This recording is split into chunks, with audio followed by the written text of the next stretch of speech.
I'm Cassandra Kelly, and I was supposed to be watching some artsy French film that Tuesday evening when this brunette bulldozer nearly trampled me getting to seat G14. My seat. Excuse me, but I think you're in my spot, I said, waving my ticket at her. She whipped around, blue eyes blazing. This is G14, I reserved it online. Well, I bought mine at the box office an hour ago. The brunette, maybe late 20s, designer coat, definitely not from around here, studied my ticket with the intensity of a detective examining evidence. Damn theater system must have double booked. Language, I muttered, though I was thinking worse things about Richmond Cinema's ancient booking system. She shot me this look that could have melted steel. I've had the worst day imaginable, and I'm not giving up this seat. Makes two of us, honey. For a solid minute we stood there locked in some ridiculous standoff while other moviegoers squeezed past us, muttering complaints. The previews started rolling, casting everything in that flickering blue glow. Fine, she finally snapped. Keep your precious seat. She stormed off, heels clicking like machine gun fire down the aisle. I should have felt victorious, but instead I felt like a total jerk watching her disappear into the darkness. The French movie turned out to be pretentious garbage about existential loneliness, which seemed pretty fitting. Next morning, I'm opening up Kelly's Cafe, my little slice of heaven on Grace Street, when in walks yesterday's seat warrior. She looked different in daylight, softer somehow, embarrassed. I owe you an apology, she said, hovering near the door like she might bolt. I was having a rough patch. Coffee helps with rough patches, I offered, gesturing to the espresso machine. I'm Cassandra, owner barista, occasional referee for movie theater disputes. Julie Moore. She managed a small smile. Marketing consultant, professional stress case, apparently terrible at handling simple seating arrangements.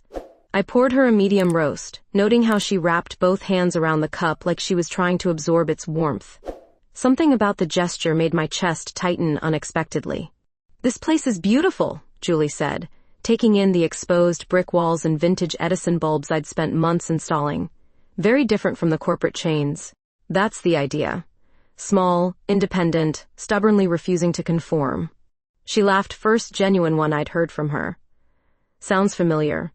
Over the next 2 weeks, Julie became part of my morning routine. Same time, same order, always sitting at the corner table by the window. We'd chat about books, the weather, Richmond's surprisingly decent food scene. Safe topics that danced around the fact that I found myself looking forward to her visits way more than I should. You know, she said one Thursday, I used to hate coffee shops. What changed your mind? The company improved dramatically. The way she said it, looking straight at me with those blue eyes, made my pulse do something completely inappropriate. I was wiping down tables when she stood to leave, and somehow we ended up standing way too close by the door. Cassandra, Julie. We both stopped, laughing nervously. Then she reached up, fingers brushing my cheek, and kissed me. Soft, hesitant, like she was asking a question. When I kissed her back, it felt like the most natural thing in the world. I should go, she whispered against my lips. But she didn't move, and neither did I. After that kiss, everything changed.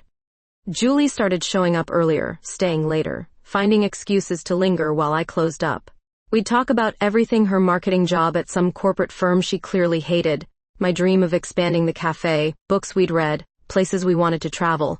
Why coffee? She asked one evening, perched on the counter while I calculated receipts. My grandmother's recipe.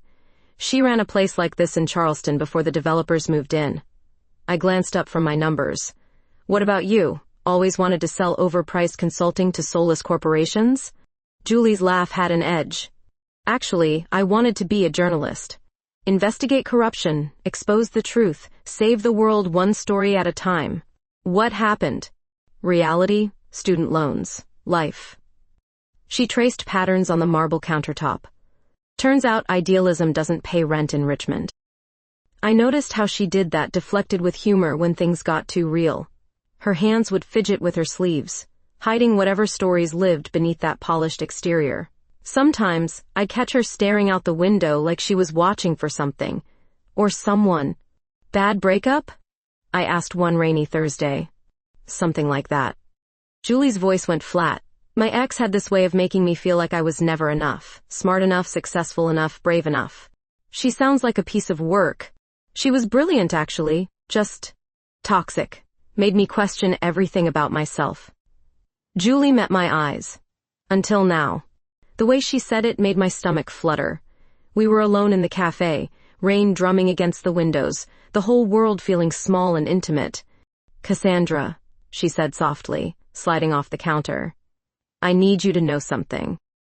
She moved closer, close enough that I could smell her vanilla perfume, see the uncertainty flickering in those blue eyes. This time when she kissed me, there was nothing hesitant about it. Her hands tangled in my hair, pulling me deeper, and I forgot how to breathe properly. "I think about you," she whispered against my mouth. "All the time. Is that crazy?" "If it is, then we're both crazy." I pressed her back against the counter, tasting coffee and possibility on her lips. The kiss stretched longer this time, desperate and sweet, until we broke apart breathing hard. "I should probably mention," Julie said, voice shaky, "I'm not exactly great at relationships." "Good thing this isn't a relationship yet." "Yet?" "Jury's still out. You haven't seen me on a bad day."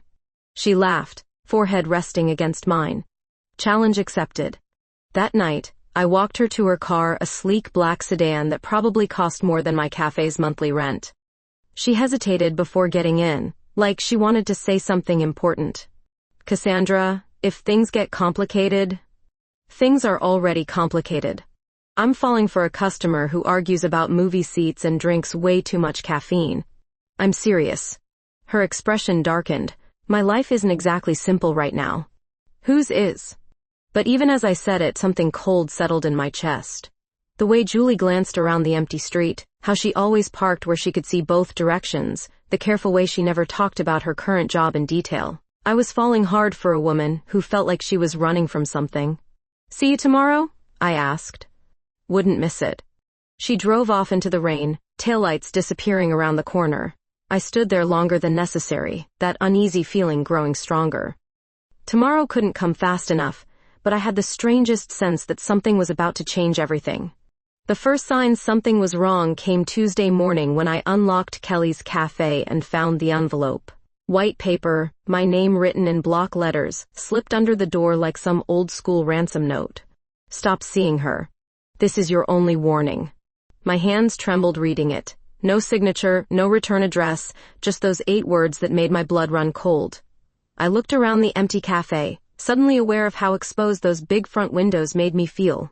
Julie arrived 20 minutes later, same as always, but I must have looked spooked because she immediately knew something was off. "What's wrong?" I showed her the note. Her face went pale, then hard. "Damn it," she whispered. "This is about me." "What do you mean?" Before she could answer, her phone buzzed. Julie glanced at the screen, and her whole body went rigid. "What is it?" She turned the phone toward me. A photo of us kissing last night by her car, taken from across the street. The message below read, "Pretty girlfriend. Would hate for something to happen to her." "Julie, what the hell is this?" "I need to call..." The sound of shattering glass cut her off. The cafe's front window exploded inward, sending shards across the floor. A brick landed near the espresso machine, and tied to it was a folded piece of paper. I grabbed it with shaking hands while Julie pushed me away from the broken window. Death list was written across the top in red ink. Below it, 5 names. Sarah Chen, deceased. Michael Torres, deceased. Rebecca Walsh, deceased. Julie Moore. Cassandra Kelly. My name, my actual name written on some psychopath's hit list. "Julie," I whispered. "What did you do?" She was already on her phone, speaking in rapid, hushed tones. "Marcus, it's Julie. The list is real. My girlfriend's name is on it now. We need protection immediately." Girlfriend. Even with death threats flying around, that word made my heart skip. "Who's Marcus?" "Detective Smith. He's been investigating the other deaths." Julie's voice was steady, but her hands shook. "The 3 people already dead? They all worked for my consulting firm. They found something they shouldn't have. And you?" "I found it too." The cafe felt exposed, dangerous. Every shadow outside could be hiding someone watching us. Julie grabbed my hand, pulling me toward the back exit. "We can't stay here." "I'm not leaving my cafe." Cassandra, look at that list. 3 people are already dead. Dead. This isn't some prank. She was right, but the cafe was everything I had. My grandmother's dream, my life's work, all those morning conversations and stolen kisses between the coffee machines. Give me 5 minutes to grab essentials. Julie kept watch while I threw cash, important papers, and my grandmother's recipe book into a bag. The familiar warmth of the cafe felt foreign now, tainted by whoever was watching us. Time's up, Julie said. We need to go. As we headed for the back door, I turned for one last look at my cafe. Broken glass scattered across the floor, morning sunlight streaming through the shattered window, the espresso machine standing silent. Everything I'd built, threatened by secrets Julie hadn't shared. I'm sorry, she whispered, reading my expression. I never wanted to drag you into this. Too late for sorry. But I kissed her anyway, desperate and fierce, tasting fear and regret, and something that might have been love. If someone wanted us dead, at least they'd know we weren't going down without a fight. My place or yours? I asked against her lips. Neither. We're going somewhere they can't find us. Julie's phone rang again. This time she answered on speaker. Detective Smith. Where are you? Still at the cafe. We found the list. Get out of there now. I'm sending a unit to escort you to a safe house. Too late. Through the broken window, I saw a black van pulling up across the street. No identification, windows tinted dark. Julie, I whispered. I think they're already here. The black van sat there for 30 seconds before driving away, but the damage was done. We were being watched, hunted, and I still didn't know why. Detective Smith arrived 10 minutes later with 2 patrol cars. Mid-40s, graying temples, the kind of cop who'd seen too much to be surprised by anything. He studied the death list like he was reading a grocery list. Sarah Chen, found at the bottom of her apartment stairs. Broken neck. Smith looked up at Julie. Michael Torres, heart attack at 28. Rebecca Walsh, car accident on a clear day. All from Morrison Consulting, Julie said quietly. Your former employer. Smith pocketed the list. What did you people find that was worth killing for? Julie glanced at me, then back at Smith. Financial records. Morrison was laundering money for some very dangerous clients, defense contractors, pharmaceutical companies, people who don't like whistleblowers. And you have proof? I have copies of everything. Account numbers, transaction records, client communications. Julie's voice dropped. Sarah gave them to me before she died, made me promise to keep them safe. Where are they now? Safe deposit box, different bank, false name. Smith rubbed his temples. That's why you're being hunted. Those records could destroy some powerful people. I felt sick. 3 people dead because they'd done the right thing, and now Julie and I were next on the list. My quiet little cafe life was turning into some nightmare thriller. We need protective custody, I said. Agreed. I've got a safe house outside the city. No. Julie shook her head. They found us here. They'll find us anywhere official. Then where do you suggest we go? Julie looked at me with those blue eyes, and I knew what she was thinking. My grandmother's cabin in the Blue Ridge Mountains. 40 miles from Richmond, off the grid, known only to family. I might have a place, I said slowly. Cassandra, no. If something happens to you because of my mess, it's not just your mess anymore. My name's on that list too. Smith studied us both. Unofficial safe house. I can't provide official protection, but I can keep the investigation moving. Find who's behind this before they find you. How long do we have? However long it takes. Days, weeks, maybe longer. The weight of that settled over us. Days or weeks hiding in the mountains while someone hunted us like animals. I thought about the cafe, my regular customers, the life I was walking away from. There's something else, Julie said quietly. Of course there was. 6 months ago, I wasn't just working at Morrison. I was dating Rebecca Walsh. My stomach dropped. Rebecca? Who's dead, Rebecca? She was my girlfriend. We were living together when she started investigating the money laundering. She'd come home scared, paranoid, saying someone was following her. Julie's voice cracked. I thought she was being dramatic. The car accident? 3 days after she promised to expose everything. Brake failure on a car that passed inspection the week before. Now I understood the pain in Julie's eyes, the way she watched shadows, why she'd seemed so guarded when we started getting close. She wasn't just running from killers, she was carrying survivor's guilt. Why didn't you tell me? Because everyone I care about ends up dead. Smith cleared his throat. We can process the emotional complications later. Right now, you need to disappear. He was right. We grabbed what we could carry and headed for my Jeep. As we drove away from the cafe, I caught Julie staring back at the broken window. Regrets? I asked. Just wondering if I'm making the same mistake twice. What mistake? Falling for someone when people want me dead. I reached over and took her hand. Good thing I'm not planning on dying. Rebecca thought the same thing. The mountains rose ahead of us, dark and vast and hopefully far enough from Richmond to buy us some time. I'd never run for my life before, but I was starting to understand why people in witness protection went crazy. The uncertainty. The constant looking over your shoulder, never knowing if today was the day they found you. But looking at Julie, seeing her profile against the mountains, I realized something else. I'd rather be running with her than safe without her. That was either very romantic or completely insane. Probably both. The cabin sat on 20 acres of Virginia wilderness, surrounded by pine trees and silence. My grandfather built it in the 60s as a hunting retreat, and it looked every bit as rustic as you'd expect. One bedroom, stone fireplace, generator for electricity, and no cell phone service for miles. Perfect, Julie said, shouldering her bag. If they can't find us here, they can't find us anywhere.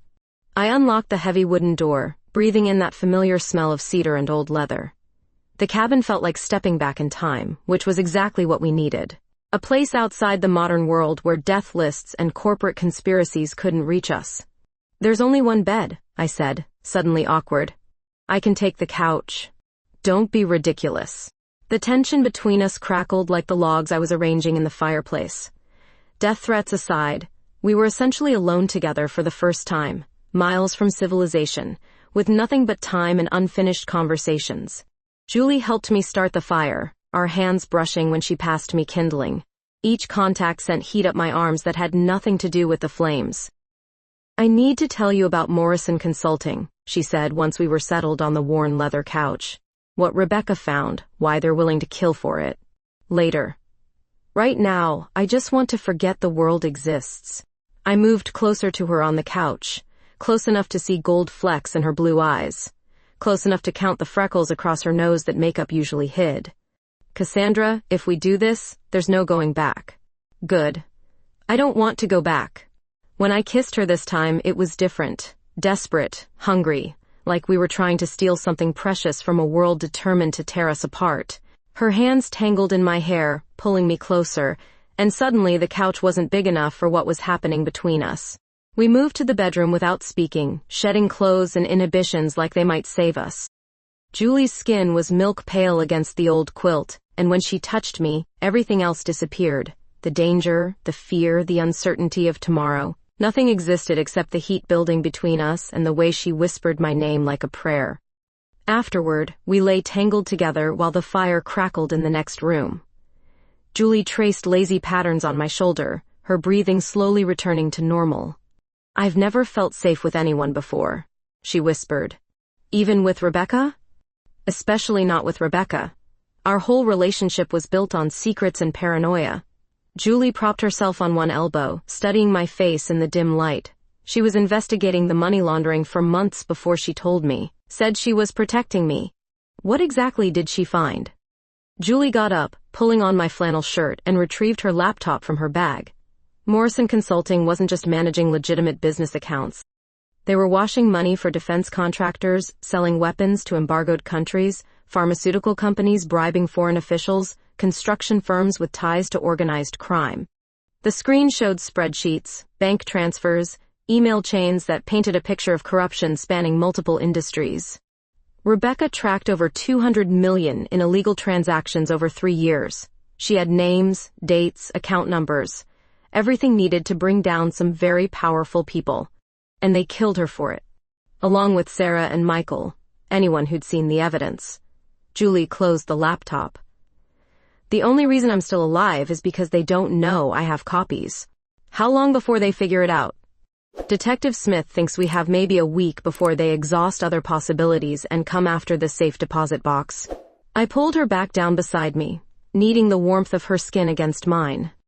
Outside, wind moved through the pine trees like whispered threats, but inside our little sanctuary, nothing could touch us. A week to bring down a conspiracy worth $200 million. A week to stay alive long enough for Smith to build a case. Then, we better make it count. I kissed her again, softer this time, like we had all the time in the world instead of 7 days before the hunters found our trail. In the morning, we'd have to face reality, plan our next moves, figure out how to turn hunted into hunters. Tonight, though, was ours. We woke up to the phone ringing. Not my cell phone, which still had no signal, but the old landline my grandfather installed for emergencies. Nobody should have known that number except family. Julie sat up beside me, instantly alert. Who has this number? My cousin in North Carolina, Detective Smith. That's it. I grabbed the handset on the fourth ring. Silence, then breathing. Having fun in the mountains, Cassandra? The voice was electronically distorted, unrecognizable but unmistakably threatening. My blood turned to ice water. Who is this? Someone who knows exactly where you are. Cozy little cabin, one way in, one way out, perfect for what comes next. Julie was already pulling on clothes, moving with the efficiency of someone who'd been running for months. She mouthed pack everything while I kept the caller talking. What do you want? Your girlfriend has something that belongs to my clients, the Morrison files. We want them back. She doesn't have anything. Laughter like broken glass. Lying is pointless. We know about the safe deposit box, the false identity, all of it. Sarah Chen was very talkative before she had her accident. My stomach lurched. Sarah hadn't just been killed, she'd been tortured for information first. You have 12 hours to deliver the files to Monument Avenue, statue of Robert E. Lee. Come alone or we start sending pieces of your precious coffee shop owner back to Richmond. The line went dead. I stood there holding the phone, paralyzed by the realization that we'd never been safe. They'd been playing with us, letting us think we had time. Pack the car, I told Julie. We're leaving now. What did they say? They want the Morrison files, 12 hours, or they start cutting pieces off me. Julie went pale. They found the safe deposit box. How? Sarah must have told them everything before they killed her. The bank, the false name, the safety protocols. Julie threw her laptop into her bag. We need to get to Richmond before they do. Are you insane? That's exactly what they want. No, they want me to come alone. But if we both go, if we have backup from Detective Smith... Julie, they burned down my cafe last night. She stopped packing. What? I showed her the text Detective Smith had sent while we were sleeping. Kelly's cafe was nothing but charred walls and ash now. Everything I'd built, everything my grandmother had dreamed of, reduced to smoke and insurance claims. I'm sorry, Julie whispered. Sorry doesn't bring back 10 years of work. The anger felt good, clean. Better than the fear that had been eating at me since this whole nightmare started. These people had taken my business, threatened my life, and now they wanted Julie to walk into a trap. There has to be another way. There is. We run. Leave the country, assume new identities, start over somewhere they can't find us. What about justice for Rebecca, for Sarah, for the others? What about staying alive? Julie stopped at the window, looking out at the pine trees we'd thought would hide us. When she turned back, her expression had hardened into something I'd never seen before. I can't run anymore, Cassandra. I tried that after Rebecca died, and look where it got us. More people are going to die until this ends. So you're just going to walk into their trap? I'm going to end this. She kissed me then, fierce and desperate, like she was trying to memorize the taste of my lips. When we broke apart, I saw the goodbye written in her eyes. Don't even think about it, I said. Think about what? Leaving me here while you play hero in Richmond. I won't let you... You won't let me? I grabbed her by the shoulders. Julie Moore, we're in this together. Whether you like it or not? For a moment, I thought she might argue. Then her expression softened, and she kissed me again, gentler this time.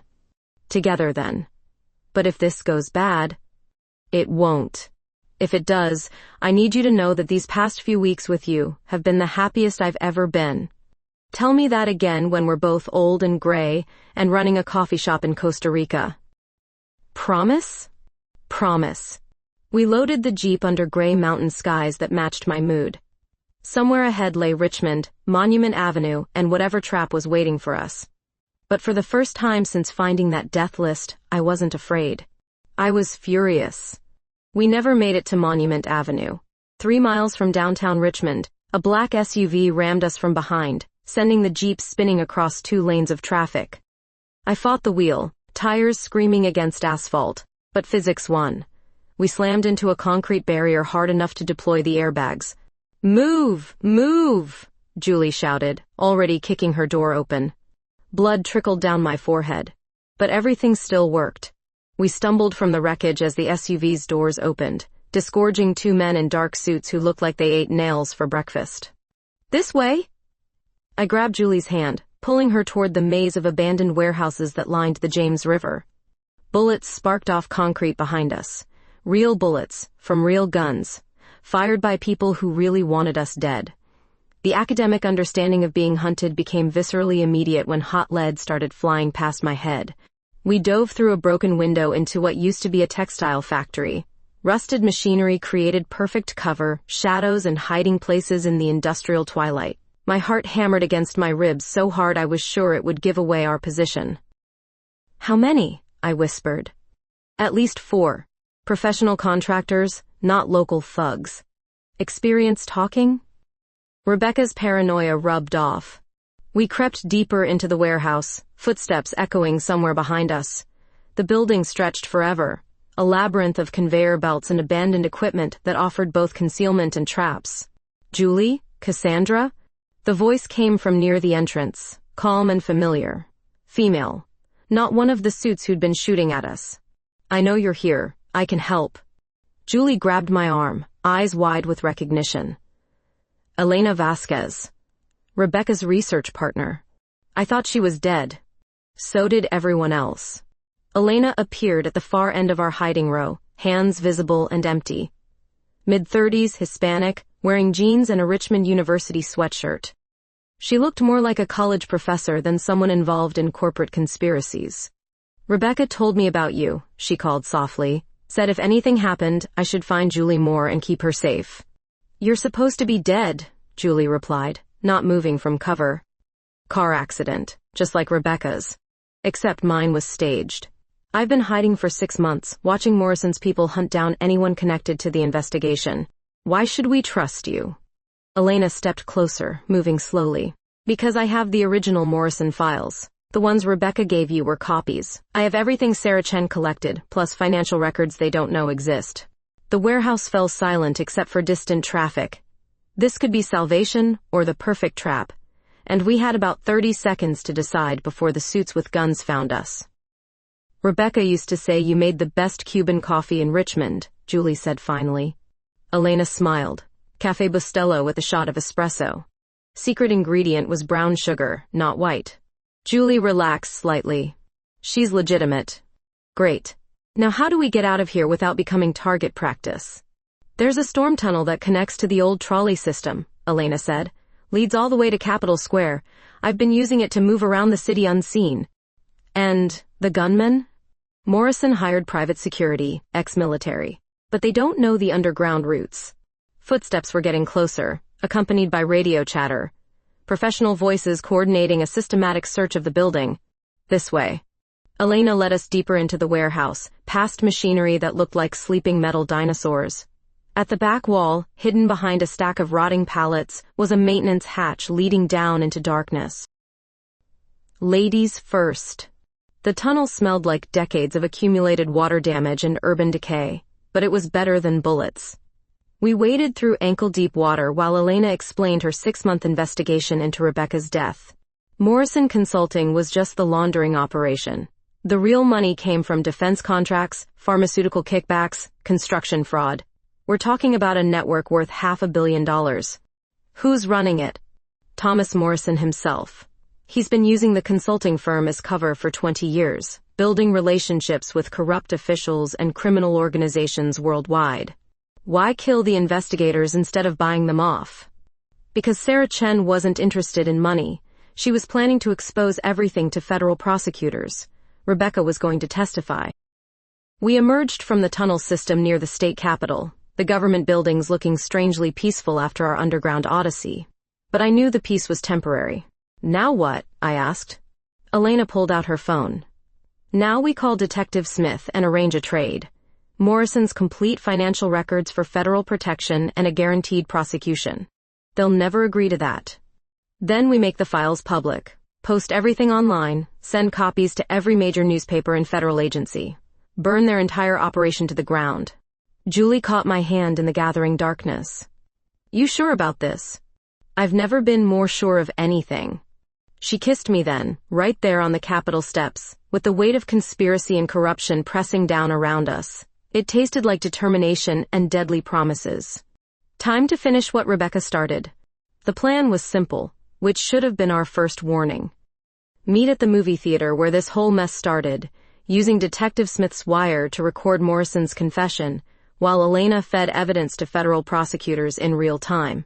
They'll expect a trap, Julie said as we approached the Bird Theater. Good. We're giving them one.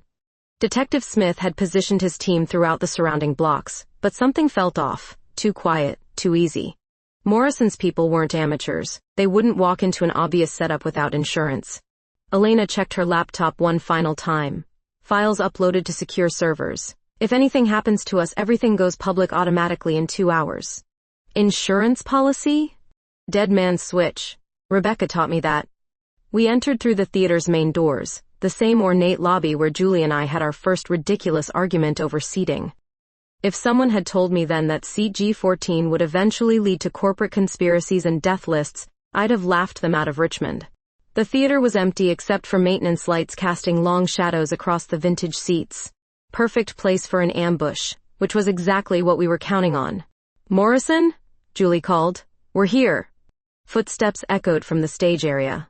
Thomas Morrison emerged from behind the vintage curtain, looking like any other middle-aged businessman in an expensive suit. Average height, graying hair, the kind of man who disappeared in crowds because nothing about him screamed criminal mastermind. Ms. Moore, finally ready to be reasonable. Where's your security team? Morrison smiled. Close enough, though I hope we can handle this civilly. Elena started recording on her laptop while Detective Smith's wire captured every word. Morrison seemed completely relaxed, hands in his pockets, like he was discussing quarterly reports instead of murder. The Morrison consulting files, Julie said. You want them back. I want the originals destroyed and all copies eliminated. Rebecca Chen caused enough trouble before her unfortunate accident. Unfortunate? You had her brake lines cut. Miss Chen chose to investigate matters that weren't her concern. Natural consequences followed. There it was. Casual confession to murder, caught on multiple recording devices. But Morrison's calm demeanor suggested he wasn't worried about evidence. Sarah Chen, Michael Torres, Rebecca Walsh, Elena said, stepping forward. All dead because they threatened your money laundering operation. Morrison's eyes sharpened when he recognized Elena. Interesting. We were told you died in that car accident. Disappointed? Professionally speaking, yes. It means loose ends that need addressing. The theater's main doors slammed shut with a metallic clang. Emergency exits too. Morrison's insurance policy was making itself known. Detective Smith? Julie spoke toward her wire. Now would be good. Static answered her. The wire was dead. Morrison pulled out his phone, showing us a signal jamming app.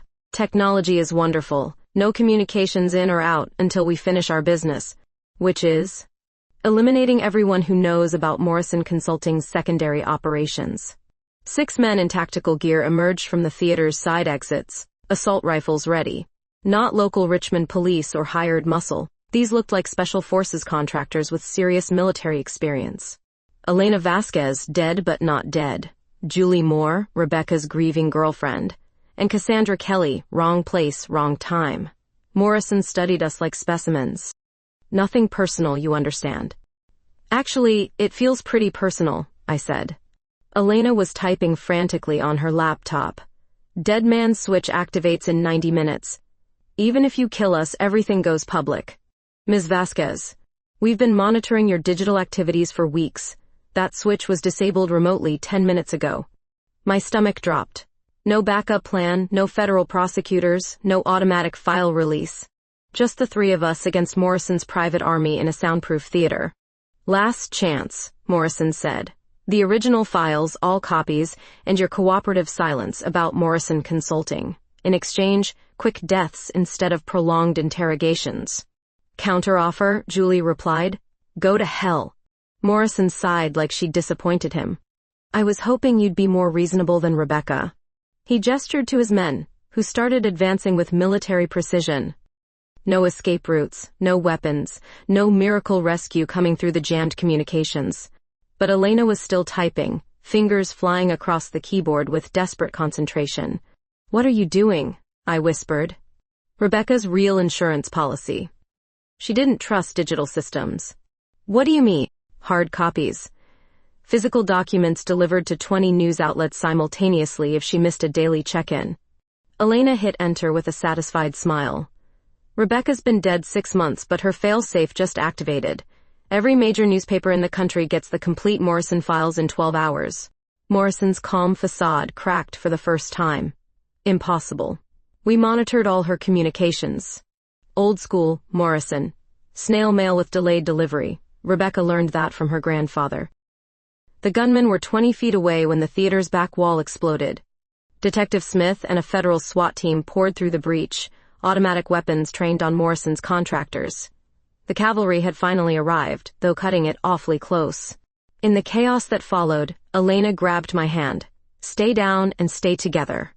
Gunfire erupted across the theater's vintage seats while we crawled toward the nearest exit. Elena was hit in the shoulder, blood soaking her university sweatshirt, but she kept moving. Elena! I'm fine. Keep going. She wasn't fine, but she was alive, which was more than Morrison's contractors could claim when the smoke cleared. 4 dead, 2 captured, and Morrison himself zip-tied and reading rights he'd probably lawyer his way around within the week. Detective Smith found us huddled behind the concession stand. All 3 breathing and mostly intact. Hell of a thing, he said. Federal prosecutors are going to love this evidence. Elena leaned against the wall, pressing a theater program against her wounded shoulder. Rebecca would have enjoyed seeing Morrison in handcuffs. Will the charges stick? Julie asked. With your recordings and Elena's files, he's looking at life without parole. 6 months of running, hiding, watching shadows. All ending in a vintage movie theater where Julie and I had first locked eyes over disputed seating arrangements. So, what now? I asked. Julie kissed me in the flashing red and blue lights of police cruisers, tasting like survival and new beginnings. Now we rebuild everything they tried to destroy. 6 months later, the smell of fresh paint and new dreams filled what used to be an empty storefront on Grace Street. Kelly's Cafe 2. Zero was coming together beautifully, all reclaimed wood and Edison bulbs with a memorial wall honoring Rebecca Walsh, Sarah Chen, and Michael Torres. Julie measured espresso beans with the precision of someone who'd been taking coffee seriously since our mountain hideout lessons. She'd become my business partner officially 2 months ago, along with something much more important unofficially. The insurance investigator called, I said, hanging up the landline we'd installed for customers who liked old-school charm. They're cutting the final check for the original cafe this week. Blood money from Morrison's assets? Justice money, there's a difference. Thomas Morrison had been convicted on 17 federal charges including money laundering, racketeering, and conspiracy to commit murder. His fortune was being distributed to victims' families and law enforcement agencies, with a substantial portion funding small business recovery programs. Elena walked in carrying paint samples, her arm finally free from the sling she'd worn since getting shot. She'd become the 3rd member of our unlikely family, handling the cafe's financial consulting while writing a book about corporate corruption. Purple accent walls or sage green? She asked. Purple's too bold for a coffee shop, Julie said. Sage green makes everything look like a hospital, I countered. Democracy in action, Elena laughed. I'll pick the color while you two argue about espresso temperatures. The morning routine felt wonderfully normal after months of looking over our shoulders. Detective Smith still checked in weekly, but the Morrison network had collapsed completely when the financial records went public. 43 indictments across 6 states, with more coming as federal prosecutors followed the money trails. Julie finished adjusting the espresso machine and walked over to where I was hanging vintage photographs. Her hair caught the morning light streaming through our new windows, and I still got that flutter in my stomach when she smiled. "Remember our first kiss in this spot?" she asked. "Right here by the counter. You tasted like vanilla and uncertainty. What do I taste like now?" I kissed her to find out, soft and slow like we had all the time in the world, which we did. No death threats, no hunters, no corporate conspiracies. Just two women rebuilding their lives one coffee bean at a time. "Home," I whispered against her lips. "You taste like home." Elena cleared her throat dramatically. "Should I come back when you're finished being adorable?" "We're always adorable," Julie laughed. "You'll have to get used to it." The cafe's front door chimed as our first customer of the day walked in. Mrs. Patterson from the flower shop next door, who'd been asking about our reopening date for weeks. "Finally," she announced. "This neighborhood hasn't been the same without proper coffee." I poured her usual medium roast while Julie handled the pastry order. Simple domestic bliss that 6 months ago seemed impossible. We'd gone from hunted fugitives to small business owners, from strangers arguing over movie seats to partners planning a shared future. "Mrs. Patterson," Julie said, "have you met Elena? She's helping us expand into catering services." "Wonderful. The church ladies have been complaining about the coffee at our monthly meetings. Business talk, customer service, normal everyday interactions that felt precious after everything we'd survived. This was what Rebecca, Sarah, and Michael had died protecting, the right to live ordinary lives without fear. That evening, after closing up and counting our modest but encouraging first-day receipts, Julie and I climbed the stairs to the apartment above the cafe. Our apartment, with its shared closet space and morning coffee negotiations and all the comfortable domesticity I'd never dared imagine. "Any regrets?" Julie asked as we settled into bed. "About what?" "Getting involved with a woman who came with conspiracy theories and death threats." I pulled her closer, feeling her warmth against my side in the darkness. If I hadn't gotten involved with that woman, I'd still be serving coffee to strangers instead of building a life with my best friend. Best friend? Partner, lover, co-conspirator in caffeine distribution. Julie laughed, the sound echoing in our small bedroom. "I love you too." Outside our windows, Richmond slept peacefully while federal prosecutors continued dismantling Morrison's network. Elena was working late downstairs, probably writing another chapter about corporate accountability. Detective Smith was home with his family, case files finally closed. And somewhere in the darkness, Julie traced lazy patterns on my shoulder while we planned tomorrow's menu and next month's expansion and the life we were building together, one day at a time. "Same time tomorrow?" she whispered. "Wouldn't miss it." The cafe, the conspiracy, the chase, all of it had started with an argument over movie theater seating. Now we were here, safe and together and exactly where we belonged. Some stories end with explosions and dramatic revelations. Ours ended with coffee beans and morning kisses, and the quiet satisfaction of justice served. Perfect. This story explores how courage sparks connection amidst chaos.